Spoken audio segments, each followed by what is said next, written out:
কোলাপুর হাতি ভান্তরায় স্থানান্তরের বিরুদ্ধে জনসাধারণের তীব্র বিরোধিতার পর মঙ্গলবার মহারাষ্ট্র সরকার সুপ্রিম কোর্টে একটি পুনর্বিবেচনার আবেদন দাখিল করার সিদ্ধান্ত নিয়েছে, যাতে হাতি মাধুরী মহাদেবীকে কোলাপুরের নন্দনী গ্রামে ফিরিয়ে আনা যায়।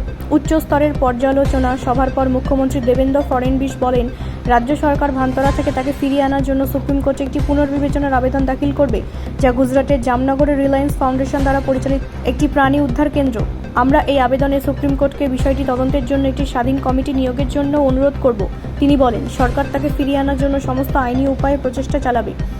কোলাপুর সাংলি জেলা জুড়ে ব্যাপক বিক্ষোভের পরে এই পদক্ষেপ নেওয়া হয়েছে, যেখানে সত্যশ্রী জিনসেন ভট্টারক পট্টাচার্য মহাস্বামী সংস্থান মঠ থেকে মাধুরীকে স্থানান্তরের বিরুদ্ধে গ্রামবাসীরা বিক্ষোভ করেছিল। বিক্ষোভের মধ্যে ছিল জিও এবং রিলায়েন্স পণ্য বর্জন করুন স্বাক্ষর প্রচারণা, যেখানে হস্তান্তরের বিরুদ্ধে 2 লক্ষেরও বেশি স্বাক্ষর রাষ্ট্রপতি দ্রৌপদী মুর্মুর কাছে পাঠানো হয়েছিল এবং নাদানি থেকে কোলহাপুর পর্যন্ত প্রায় 40 কিলোমিটার পথ জুড়ে একটি সমাবেশ করা হয়েছিল। মিস্টার ফডণবীস বলেন, সরকার মাধুরী ফিরে আসার পর তাকে যত্ন নেওয়ার জন্য একটি পশু চিকিৎসক সহ একটি দল গঠন করবে এবং প্রয়োজনে একটি উদ্ধার কেন্দ্র স্থাপন করবে। ব্যুরো রিপোর্ট, রাষ্ট্রীয় প্রসার বাংলা।